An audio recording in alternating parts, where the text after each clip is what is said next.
Welcome to Asian Book Club, where we highlight Asian and Asian American authors. We are your hosts, Jamae and Sabangan. And I'm Stephen Park, and I hope you've been having a good week, Jamae, because we got some fire coming up.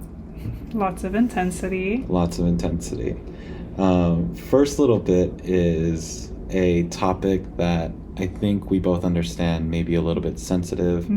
For Jamae and I, who grew up with religious backgrounds, we have been exposed to both sides of this argument. I have ultimately decided to talk about this subject, but I wanted to emphasize that I am not an expert. This topic is abortion. It is highlighted in little fires everywhere, especially as we get towards the end chapters. But also, I've stumbled across another podcast where I've listened to Rachel Lorenzo and Lux Alpatron, who share a lot of enlightening information. So, things that I've learned are abortion is not as dangerous or harmful as I used to think it was. There are a lot of safe ways to perform abortions, and with the proper resources, you should not have to rely on dangerous practices. My personal opinion isn't to force someone to change their thoughts, but I believe it's the right of others to choose what they feel is the right choice for them. Absolutely, which is where I come from when I'm thinking about the different ways that people view abortion. Like, it's totally fine if you don't think abortion is right for you, but it's also totally fine if you believe that abortion is something that's okay for your body. But that's the thing, it's not about you forcing your belief on somebody, but allowing, like, especially in terms of our government, allowing access for everybody, because abortion is healthcare regardless. Right.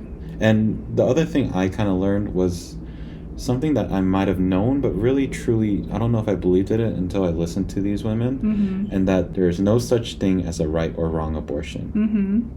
Whether it is to save the life of the mother due to medical complications or a personal decision that is just meant to better that person's life, it doesn't matter. Right.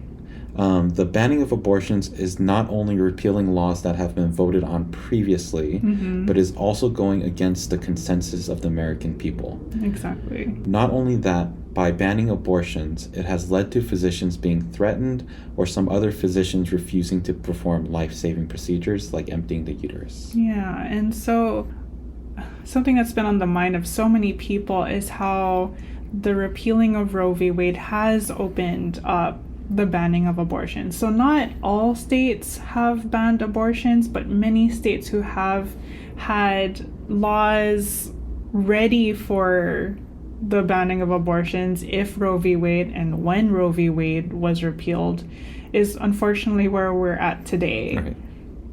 So the only thing that I know how to do, because like I said, I'm not the expert, is I would like people to be connected to things and other people who are experts. Yes. So websites that can help connect you to a local physician or help get you medications delivered to your door are aidaccess.org and plancpills.org.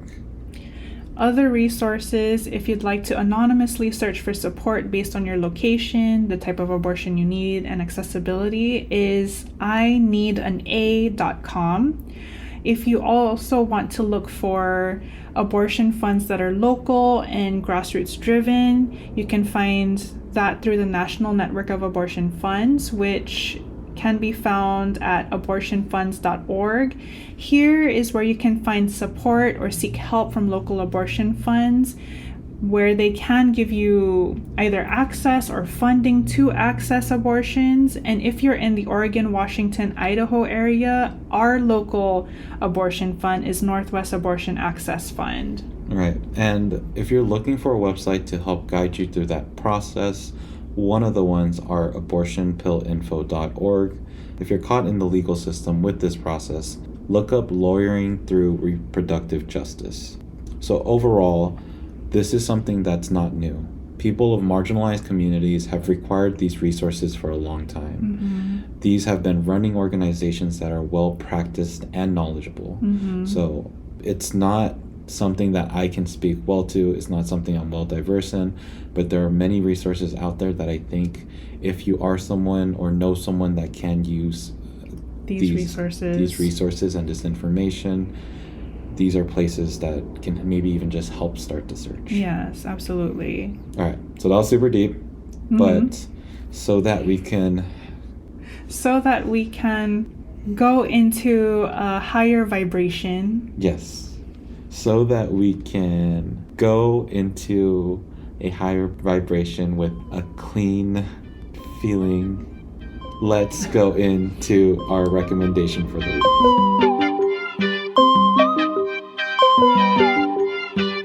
All right, so our recommendation for the week is called Blue Land. They are a certified B Corp that's founded and led by Sarah Paichiyu. This company focuses on addressing the plastic problem that we have, especially in products and packaging, particularly with single-use packaging. Blue Land makes eco-conscious products convenient, effective, and affordable, and they're really well known for their tablets. What Steven and I used to use were their hand soaps, which were great. I love the smells, but if you don't have the time to wait for it to dissolve, it might not be right for you, which it wasn't right for us. Also, we found a local company in Oregon that distributes it without bottles, so we're also still working on the environment. Absolutely. Quick tip: if you do buy the hand soaps, refill them at night, right before you go to sleep, so in the morning it's already ready for you. Other things that we loved were the detergent tablets, but again, we weren't able to keep that because it's best for bigger washing machines with bigger loads, and unfortunately we downsized our washing machine, which meant our loads were smaller and the soap didn't dissolve completely, but it's still great. And like Steven said, our alternative is to continue using our local eco-conscious shop. However, there is one thing that we still use with Blue Land, and it's their dishwasher tablets. I think they are amazing, especially because there are no plastic films. For the pods, whether they're dishwashing or detergent pods that have the plastic films that dissolve, when it dissolves, it still is plastic. And so that goes into our oceans, that goes into our water filtration systems, which then means that we are ingesting those plastics when we drink our water. So you can find them at Blueland, BLUELAND.com. Yep, and that is our recommendation for the week.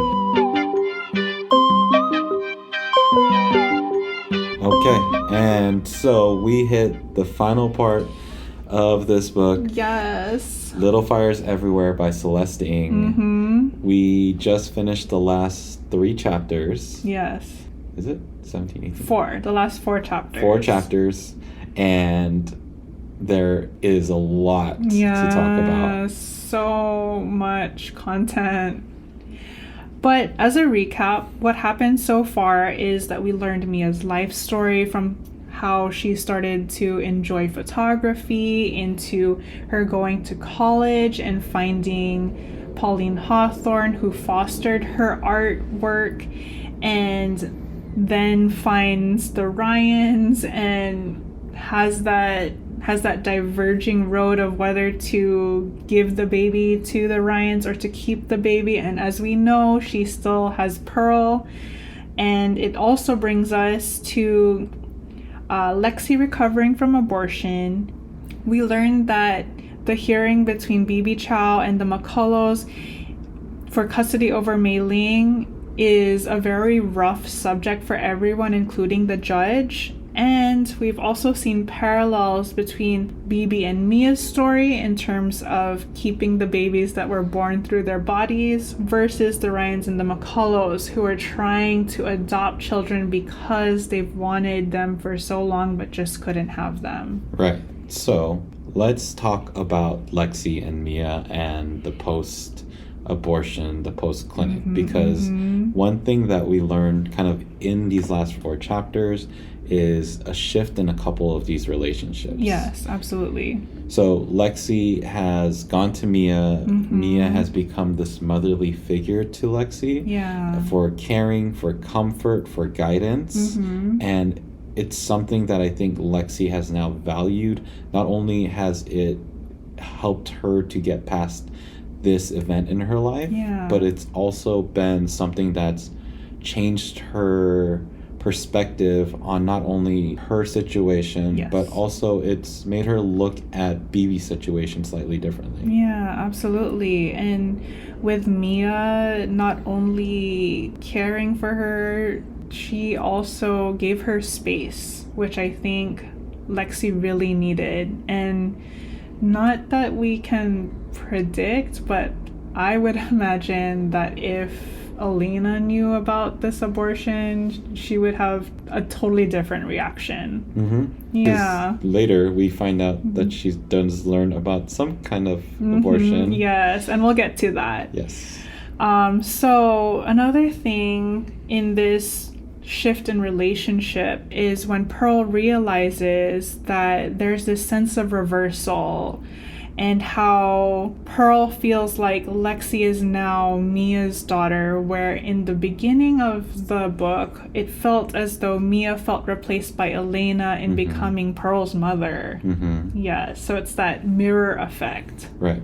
So then let's continue on with Pearl, because she is still in this relationship with Trip. Now, one thing that was really interesting to me is there is this moment with Trip and Pearl where they're lying in bed together. And they go through this conversation which seems very genuine. For me, Trip up till this point has been this very jockish, very player, play is gonna play kind of thing. But in this moment when he talks to Pearl, it kind of shows that he may be a better person than I thought. It shows that he has curiosity about his life after high school. The other big thing that kind of hit me was that he talks about why his relationship with Moody isn't quite the relationship that he expected it to be, and he's confused about why it's not as close as other brothers are. Yeah, totally. And I had a different opinion with Trip, even before I finished reading it the first time. I felt like there was some kind of softness with Trip, and I think I recognized that in this character because he reminded me of some people that I know who has that very jockish, very happy-go-lucky type of personality on the outside, but they have a sensitivity on a one-on-one basis. But yes, I definitely think it was interesting that he and Moody had such a big gap between them, especially since they're close in age. And I don't know if that makes a difference. Right. But they weren't that far separated, because what we find in the book is that right outside the window of this bed scene, there is a lurker. So Moody goes home after school, finds out that Pearl's not there.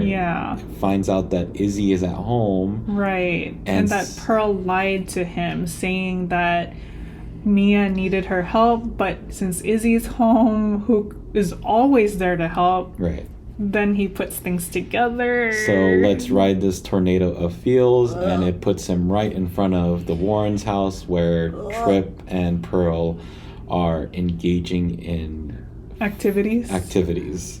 So then this leads to the eventual confrontation of Moody and Pearl. Yeah. And I want to just add in how #creepy, #obsessed Moody is, and that he is not necessarily watching them, but he is looking at Pearl's window this whole time.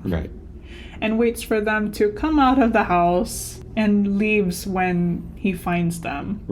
So I feel like I get Moody in this instance. I don't agree with the actions that he takes and the things that he says in the very near future of this book. But I get this feeling of loss and this feeling of hurt.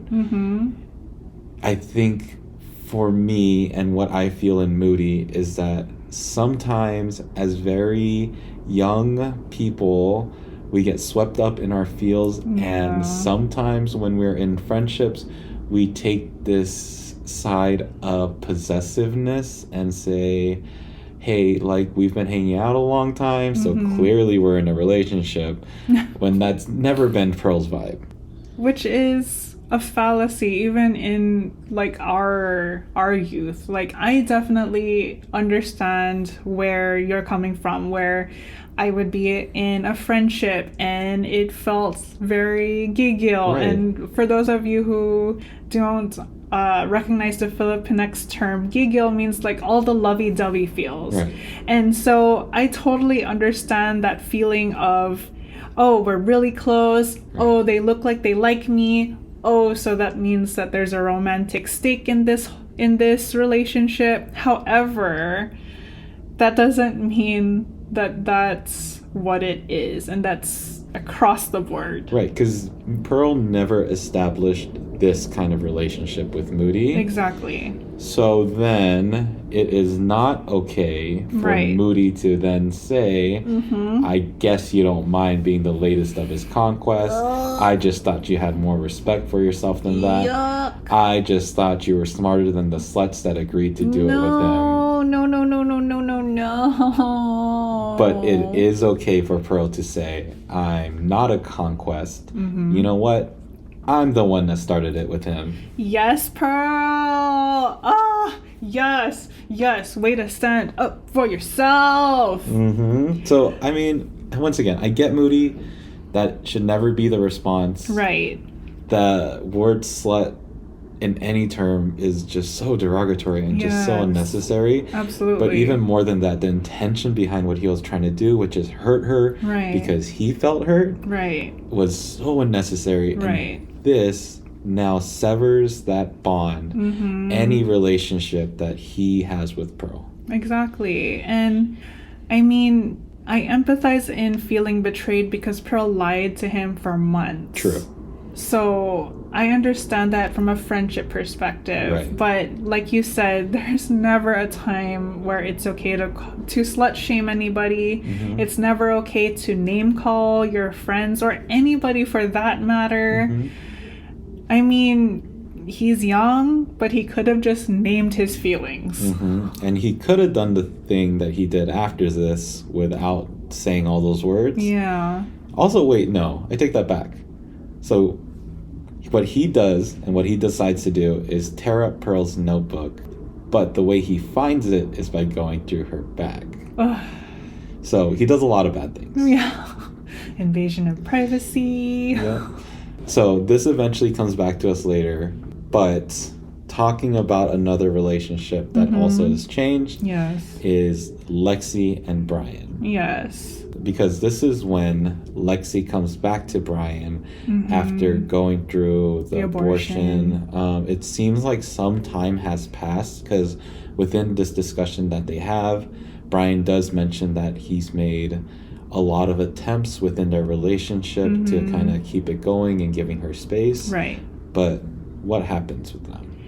So Lexie asks for more space and Brian he says a not great thing. He notices how distant Lexie has been and absolutely gets angry, and in his anger asks her, "Are you PMSing?" Right. Which is so, like, this is such big irony because her PMSing would have meant that she was never pregnant. Right. Her coming back after an abortion and for him to say that she's PMSing shows, one is he doesn't know what's going on in her life, but also that very ignorant thought of the only way that Lexie can have emotions is by her having hormonal changes, or it's just a very immature, very teenage boy thing from what I remember as a teenage boy. It's a very teenage boy thing to say.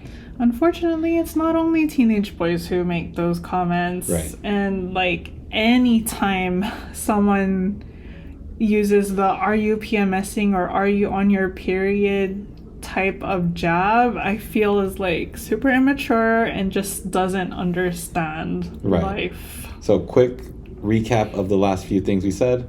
Don't call people sluts. Don't accuse people of PMSing just because you think that they're having emotions. Right, exactly. All right. So those are some changes that we noticed. Yes. But one bigger change that's starting to come up is now the story with BB Chow and the McCullochs. Mm-hmm. So we have been in this hearing. We've seen them both in court. Mm-hmm. And now we're sitting here waiting for the verdicts. Yes. So not only are we sitting here and waiting for the verdict, we also see that Elena and Linda are waiting for the hearing to end by Judge Reinbeck giving a decision. But the decision is taking a longer time than they'd expected. Who do you think the baby belongs to? So I've always thought that BB is May Ling's mother, regardless. And I used to think that the book was impartial. But the second time around, I see that Celeste uses the terms BB's daughter, or May Ling is looking for her mother in reference to BB, which I think was a very clever way to to plant these little seeds without actually forthright saying BB is the mother. Right. Just ways that Celeste is kind of implanting her opinion into this piece without being super pushy about it. Exactly. Mm-hmm. Okay, so Elena's talking to Linda, and Elena is kind of pushing Linda to say, this is your last opportunity. Right. What do you have? We need something. Right. And so Linda speculates that BB was getting bigger and that she threw up at one point and then all of a sudden lost all of this weight, which essentially means that she was alleging that BB might have had an abortion during this process. Right. Which is actually, in fact, and Celeste, I really appreciate that Celeste went through this story the way that she did. Yes. Because she explains it. These rumors that she threw out there, you may have heard this stuff, but let me tell you what's actually happening. Yes. So BB's getting bigger because she's stressed out. Her work is busy, so her eating habits aren't great. She's eating Oreos, French fries, pork rinds. So she does gain 15 pounds in a month. But then what happens is she gets sick. So while she's with the social worker, she does end up throwing up. Yeah. But that's because of food poisoning. Right. And guess what? After food poisoning, you don't want to eat. You're still stressed. So the way you deal with stress sometimes is just not to eat anymore. And guess what? You lose all the weight. Yep. So yes, Linda is right in a way in terms of what's actually happening, but completely wrong in how she's reading this and just so rude to even go through that process. Yeah. I think at one point she even says, BB can always have another baby. It's what are you talking about? Elena says she can always have another, which is a really ignorant thing to say about anybody. Well, it also shows how much they undermine the value of this child. Exactly. They're using this child as an object. They're not looking at this child as a person or an individual or somebody's actual baby and this thing that you're trying to raise. Right. It's not like you created this cookie and you can make another cookie later. Right.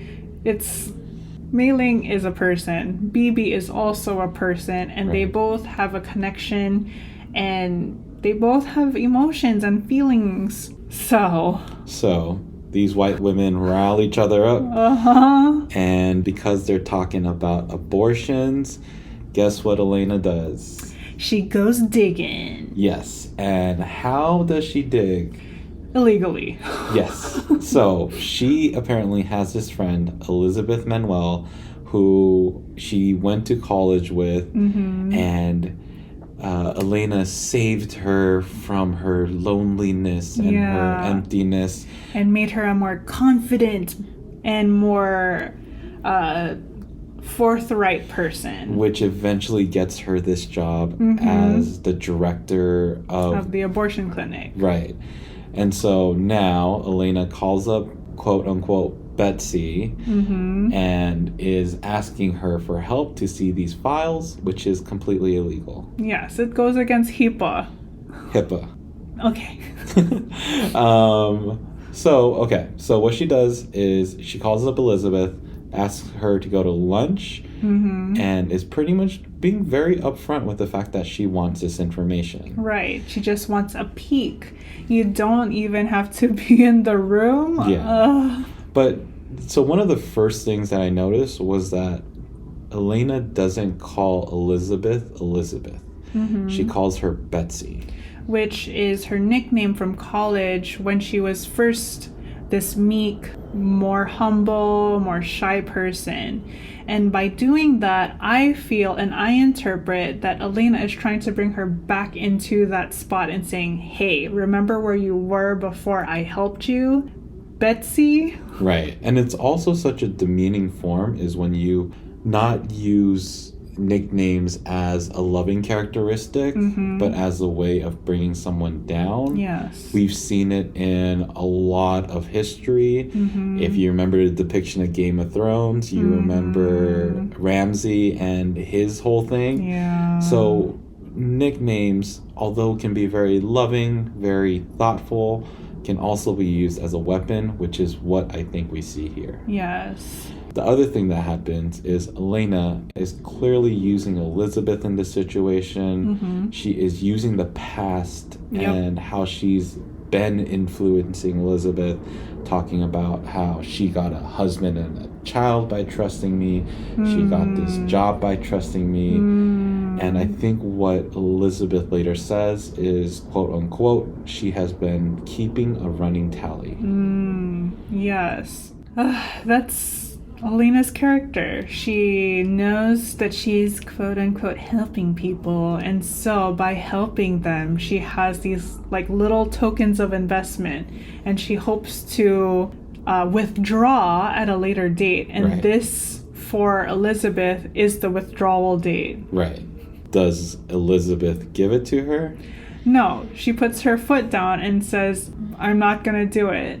Unfortunately, Elizabeth gets called out, and Elena sneaky behind the desk, and after closing one of the windows, notices that there is a list of the records and reads it through, looking for BB's name, but not finding BB's name. Right. And I feel like the worst part in that, though, is Elena pretty much saying that Elizabeth changed her mind. She allowed me to do this. That's why she stepped out the room. And so clearly I can see the laptop and just that arrogance, that privilege that she constantly shows is just astounding. Bro. But I love that Celeste put this in here, put this little snippet of a story that she really didn't need to go into this much detail with, but shows Elena's true intent and true character. Yeah, in just such a short bit. Yeah. Okay, so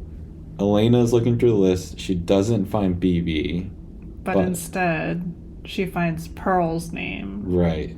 And finding Pearl's name sparks her up to then go to the Winslow Road rental. Yes, and just as a recap for those of us who don't remember, Pearl's name is there not because Pearl got an abortion, but because Elena's daughter, Lexie, was the one who did it and used Pearl's name for it. Right. And so she sees Pearl's name, assumes that Pearl... Well, I mean, kind of that's the assumption I would make. If I saw Pearl's name, I would think Pearl gave the abortion. Or got the abortion. But assumes that it's Pearl and Moody. Right. Which everyone assumed that Pearl and Moody were in a romantic relationship because of how close they were. Except Trip. But, okay, so then Elena rushes to the Winslow Road residence, goes through the door that is unlocked. The reason it's unlocked, or maybe not the primary reason, but the one that the reasons. Yeah, and the one that's written in the book quite often is for Mia to take in the children, take in Izzy. To have that open space and that safe zone. Right. So Elena just walks herself right in because she owns this home, quote unquote owns this home. So clearly... There's no problem here. There's no rental rights that are ever in place. And then goes and confronts Mia. Yes. And pretty much tells her off and tells her that she thought her past was in the past. And Elena says that she now knows that Mia is not a great mother. Right. And that she took the Ryan's child from them. Right. And essentially is just shooting fire at her without any regard to Mia, essentially, and like not even like thinking about Mia as a person, but Mia as someone to talk down to. Right. And I mean, she pretty much just vomits out all this information. Yeah. Like, all of Mia's personal stories, all her past, the stuff that she didn't even want to share to Pearl. Yeah. Elena just is like, Spews I know it you did out. this. Yeah. Ugh. And then she goes on to kick Mia and Pearl out of the Winslow Road residence, which honestly, like, Mia doesn't really have a problem with. She's like, okay, like, and I think one thing that Elena even does is she blames Pearl. Like, I think Mia is like, what's going on? Yeah, why are you doing this? Yeah, and then Elena's like, ask your daughter. Yeah, it's like, oh. Yeah, so one is the reason you're kicking them out is not even right. Right. But two is the next mistake you're going to make, which is you're going back home where Moody is, and then you go rush into his room too. Yes. And you confront him about this abortion. In which he sets the record straight, because he says, you're talking to the wrong son. Right. Which blows her mind. Right. Pretty much tells her, hey, your other son, Trip, is the one sleeping with Pearl. Yeah. But then, as this whole conversation's happening, where Moody finds out that Pearl is quote-unquote pregnant. Which she's not. Which she's not. Elena finds out that Pearl's with Trip. Right. Someone who had been listening to music turns that music down and has been listening to the whole conversation. And that person is Izzy, who no one notices. Right. I kind of like throughout this whole book. Yeah, absolutely. Just goes unseen.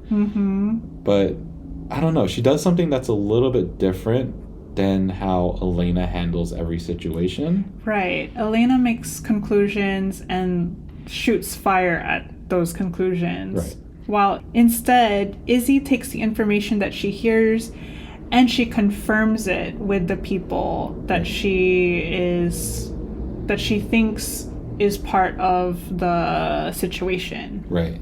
So she goes and talks to Lexie first, because she knows that Pearl didn't have an abortion and noticed that Lexie wasn't feeling well. So she goes directly to Lexie on foot.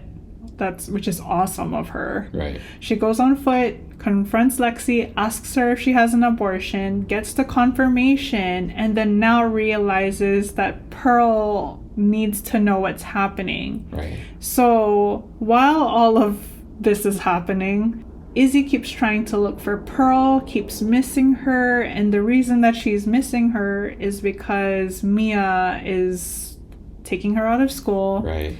And trying to pack things up. Right, getting ready to leave town because that's what Miss Richardson, Elena, wanted. Yes. But then to continue with Izzy's story, we see this little story pop up, which has popped up before. Now, earlier in the book, Izzy had an incident with a teacher in which she felt like someone else was wronged and she wanted to stand up for that person. And so she does that big old school prank that just destroys like the locks. Yeah, and like completely changes the school. Yes.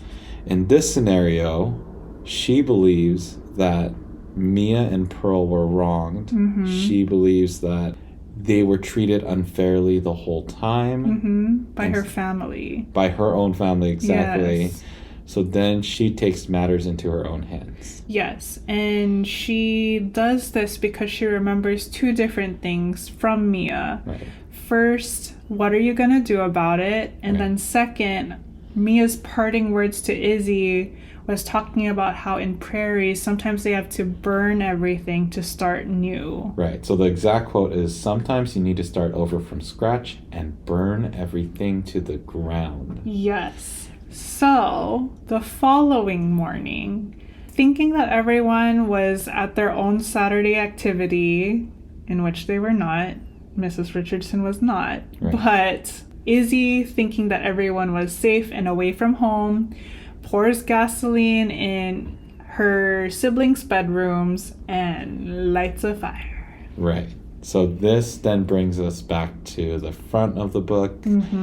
It's that first image that we see. It's that circle of things that started us off and things that have brought us here now. And closing the loop. Yep. And it is this house that is burning on fire. Yes, absolutely. So the kids are just hanging out by a car for some reason. Like, they don't care that everything's burnt to the ground. They're like... Which is privilege. It's privilege to watch your home be burnt down and know, like, hey, it's fine. Yeah, like, I think it said, like, Tripp's just, like, on the hood of the car, just, like, chilling. Like, that's... Anyways, crazy. Yeah. And then no one knows where Izzy is. Yeah. They're just kind of even brushing it off to the side. Like we'll find her. Yeah, because it's this invisible person. Like, they never really saw her as a sister, more just as a side character. Or somebody in their home that lives with them. Right. There is one person that's wondering where she is, which is Elena. Right. She does fume and is angry, and eventually she has this more like a reckoning when they decide to go to the Winslow Road home. Right. Which, so in the meantime, what's happening at the Winslow Road home is that Mia and Pearl are packing up.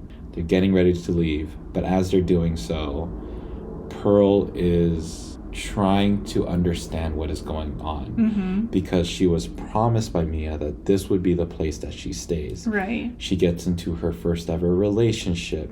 She finds friends and people that she can entrust and feel like she can spend time with. Right. And now all that's being stripped away from her, and she doesn't know why. Right.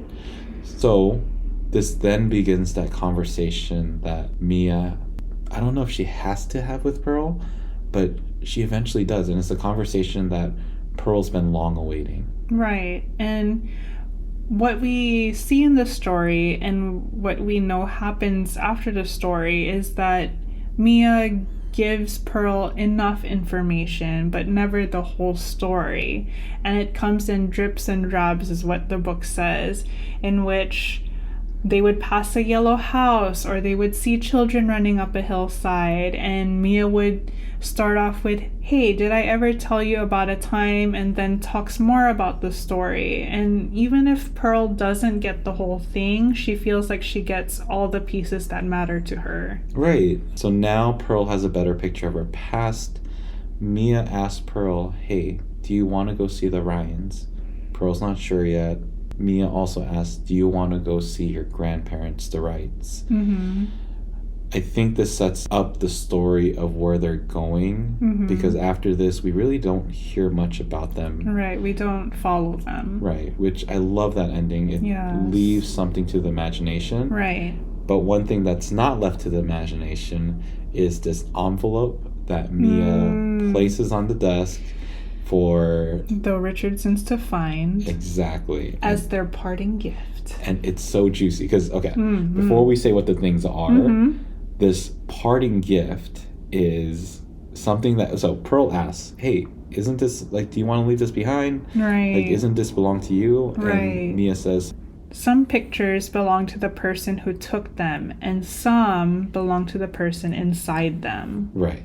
So she leaves these pictures, which are individualized for each family member. So because I love them so much, and I think also one thing that Celeste does in this instance is it verifies who Mia is as a person and as an artist. Yes. Because this whole time we're told that Mia is an artist. We see that she has this relationship with Pauline Hawthorne.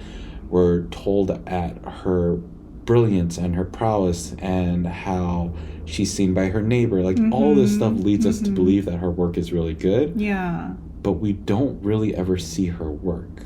Not in totality. We've seen the Spider Woman, but we see that through Elena's eyes, not through Mia's. Right. with the storytelling of these individual photos, it's just so beautiful, and you can imagine it. Anyways, so let's get into it. So first gift that she leaves behind is for Lexie. Now, what she leaves for her is the discharge forms that she had from the abortion. She cut them into strips, made them into a net, and it's carrying a rock. Yes. A rock that is quote-unquote bulging, not breaking. And it shows the weight that Lexie has to carry with her after making her decision. Yes. And it shows that she has the strength to carry it since it's not going to break. Exactly. And then with Trip, his picture or his photo is of his hockey chest pad where Mia has drilled holes into them, planted seeds or scattered seeds, watered it for weeks until it started to sprout. And in this photo, it shows that even though Trip may have a hard exterior, that there is softness and sensitivity that can grow from him. Right. And what she says, quote unquote, is it's all right to be vulnerable, all right to take time and see what grows. Yes. So then Moody's is a flock of miniature origami birds with wrinkles. The reason why these wrinkles matter are these are the pages that he ripped from Pearl's notebook that we had discussed earlier. He had destroyed it, but Mia turns these strips into origami birds, puts them on a photo of sky like they're soaring to higher and better things, which is what she's hoping for Moody. Yes, absolutely. And then there's the photo for Mr. Richardson, in which one of his collar stays, which is a metal collar stay, was rubbed with a magnet and is now spinning in water. And because of the long exposure, it doesn't show where the collar stay ends up, which then makes Bill Richardson wonder, where is he facing now? Right. And I think the juiciest one is Miss Richardson, so Elena's. So it's this paper cutout that's turned into a bird cage that has almost exploded. Yes. So there's a big hole in it. It's made from newsprint, which Elena kind of recognizes as one of her stories, but can't really tell which one. But in the middle of this bird cage, she puts a single golden feather down, which is just very confusing to Elena and even confuses her more at the end. Right. And we also know that Izzy, before burning down the house, went into the Winslow Road rental, saw these, and only took hers. Right. And her photo was of her favorite boot, cut up and with a shoestring formed on a sidewalk into a flower to show that even with toughness, there is beauty, or even with hardness, there is beauty. Right. And now, this seems like such a lovely gift. You're giving this beautiful artwork, but what Mia truly means to do is to create this deep-rooted storyline of, I think, how she sees the family. Yeah. It is something that she says, these pictures are there now, but later on with more generations, they're gonna have to explain these pictures. Right, it becomes like an heirloom of sorts. Right. So this is left for them. It is left at the Winslow Road residence, the Winslow Road house, which now the Richardsons have to stay in because their house is burnt down. Very symbolic because Elena has always looked at the Winslow Road house as this place that she gives to those who are in need, gives to those who need help. And the irony of having to now stay in that house, someone who needs help, not just in her physical circumstance, but now she's lost her youngest daughter who she cared for so much. She later explains that she's in this feeling of not knowing what the birdcage really symbolizes. Is it her losing her daughter, which is that golden feather, or is it her having escaped the birdcage? Right. She questions if she was the bird who escaped, or is she the cage that kept her daughter in. There you go. Yes. So that kind of wraps up the whole story. Like, me and Pearl are kind of off. The Richardsons are now in Winslow Road. Right. Izzy is now off on this journey. They explain that she is trying to look for Mia. Right. She knows where the rights are. She knows where the Ryans are. So that leads that. But there's one more story, and that's the story of BB, May Ling, and the McCulloughs. Yes. So unfortunately, Judge Rainbeck decides to give custody to the McCulloughs. Right, which happens in just the craziest fashion. Yeah, like it's a phone call. Like, and the description is so brief in the book. They only call, it seems like they only called the Richardsons, or they called the Richardsons first? Maybe. I mean, they had to have called a lot of people, because a lot of people need to know. Right. Like, BB had to know. Right. But it just happened so briefly. Like, it was so nonchalant. But yeah. So the decision is made. In the courtroom, when BB hears the decision, she just bursts out crying. And I totally understand where she's coming from. I mean, I don't have any children, but if I were told that my family member is going to be taken away from me forever without visitation, which I think is so cruel. Right. Like, how did Judge Rainbeck come to that conclusion? Like, let's just cut off all communication from BB. Right. So I wanted to point out the bailiff's kindness, that the bailiff, noticing that she was in distress, took her aside into a holding room, let her cry, gave her drinks, kept her attended to, and once she had calmed down, took her to a back area so that she didn't have to face the reporters. And paid for her taxi to take her wherever she wanted. Right. And I think $20. Right. That's wild. No, 40, because 2 20s. Oh. So it's like wherever she wants to go. Oh, that's baller. For real. 90s, like, $40. For real. I'm like, dang, that is so much kindness, so much compassion and empathy. Yeah. And because BB speaks to Mia, and Mia, I don't remember exactly what Mia says to BB. Well, BB feels like she gets permission from Mia. Right. To do this thing. I think Mia says she will always be your child. Yeah. And to BB, she interprets that as permission to dance. Just kidding. That gives her permission to, at the end of that night, waiting until the lights go out in the McCullough's residence, to take May Ling. Yep. Get that baby. Yes. Let's go. Where are we gonna go?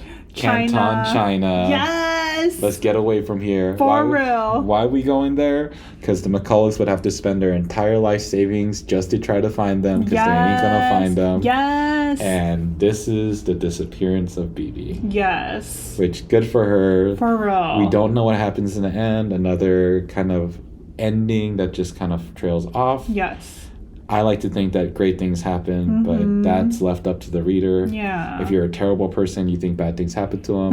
If you're a good person, you think good things happen to them. Just saying. But then it leads to, I don't know, Lisa McCullough's then eventually getting another baby from China. Or they're trying to get another baby from China. Well, they do get like a lead or something on another baby. Yeah, Linda offhandedly says the odds of the baby's family trying to regain custody are almost nil, which is yuck. Right. Anyways, they're trash. They're just trying to get more Chinese thing. I don't know. It's just ridiculous. For real. The whole like white saviorism, as well as the privilege and the... I don't know. It's all of that. Honestly, I'm surprised they even know the difference. I wouldn't be surprised if they got like a baby from Vietnam and they're like, we got a Chinese baby. I don't know. Anyways, what are your final... Because that's kind of everything. Yes. That's the story. Yes. I don't know. It was really good. But what are your final thoughts on the book? My final thoughts are that I once again appreciate how Celeste uses the small details to build this huge story. Like, it doesn't have a fast pace. There are very few breaks, and the biggest break was with Mia's story, and even that didn't feel like too much. Right. So my highlights and the things that I appreciate the most are the subtleties and the closed loops. How she looped the fire with the Richardson's home. Right. How she looped Izzy, and how Elena had such a tight hold on Izzy and fearing her leaving, and then eventually Izzy does leave. Right. And the circle of BB and her story, starting off very despairing and losing her child but regaining her child. So that was a circle that didn't come back to where it came from but moved on to a different part. Right. My personal experiences from this are that the characters that I thought would have bigger roles didn't. The characters that I thought would have lesser roles didn't. But like, so what I mean by that is I thought Izzy would be much more told in the story. Now, she had a massive role. Oh, yeah. But she wasn't really, like, mentioned often in this. She was just kind of scattered throughout. Totally. Same thing with Moody. Is like, he was the one that helped Pearl get initiated into the family. Right. But then just kind of jumped in and out of everything. Right. Trip ended up being, you know, like, a kind of highlighted character because of his relationship with Pearl.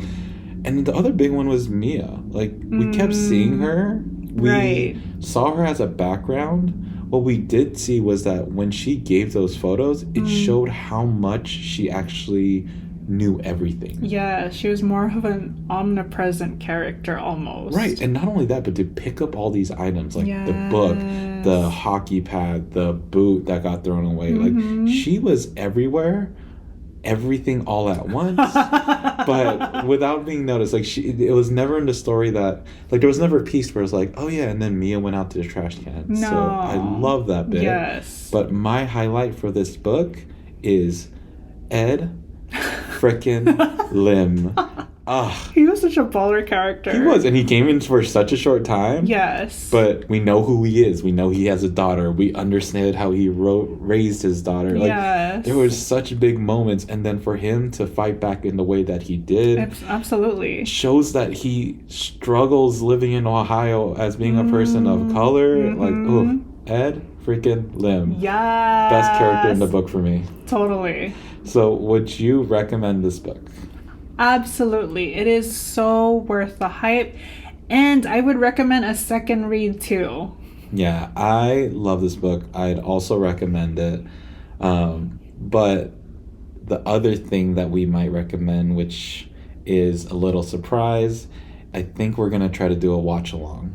And by I think, we will. We will. So what we're going to try to do is we're going to watch the show. The Hulu series. Right. I forget how many episodes it is, but what we'll do is then have an episode where we talk about the comparisons of the book versus and the show, maybe the characters, maybe the storyline. What did they choose to keep amid? Yeah, things that we maybe wouldn't have done, or I don't know. Or things that we appreciated that they adapted.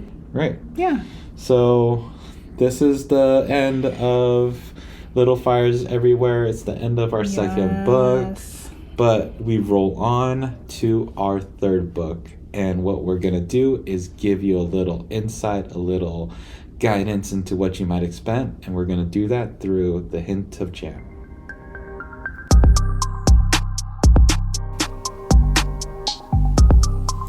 So, here are our 3 hints for our next book club pick. Hint number 1. The author received the Academy of American Poets James Wright Prize. Hint number 2. This is a shorter chapbook of poetry. And hint number 3. It starts in a familiar place to untangle a messy, complex, and nuanced time during the LA riots in 1992.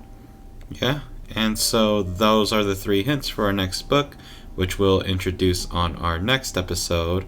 But for now, those are your hint of jam.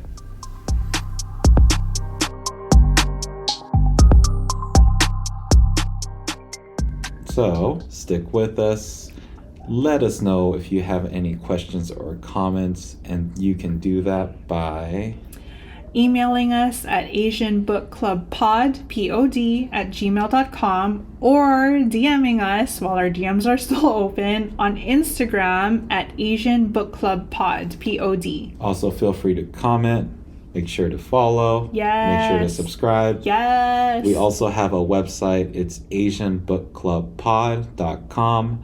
We'll also have our bookstore on there, which will show all the books that we're recommending, all the books that we're going to read. If you buy anything off the bookshop, it does help us out a little bit. It keeps the lights on in Asian Book Club podcast. Right. So make sure to book us next week. Same time, same place. Until then, Bye. bye.